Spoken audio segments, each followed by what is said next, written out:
আমি দেখেছিলাম যে ওই নেট ফেট করে ওরা ফর্ম দিচ্ছিল, তার জন্য বোধহয় কেউ কেউ ফর্ম দেওয়ার পর খুশি হয়ে বোধহয় টাকা পয়সাও দিচ্ছিলেন, কিন্তু এই টেন্ডেন্সিটা ভালো নয়, একদম নেওয়া উচিত নয়। আমি খুব স্পেসিফিক্যালি বলেছি, দরকার হলে সাংস্কৃতিক অনুষ্ঠানের টাকা যে ফান্ড আছে সেই ফান্ড থেকে বাঁচিয়ে নেটের খরচা দেবে। সাধারণ ছাত্রছাত্রীদের কাছ থেকে একটা পয়সা নেওয়া যাবে না।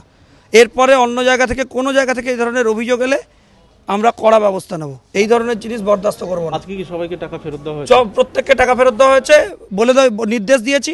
না, এটা যদি কেউ এখন এসে টাকা সামনে দিয়ে যান তো এখন ছেলেদের হয়তো কোনো একটা মিসআন্ডারস্ট্যান্ডিং হয়েছে, আমরা কড়া বার্তা দিয়েছি, আপনারা তো দেখেছেন। এ সমস্ত জিনিস দলে আমরা বরদাস্ত করবো না।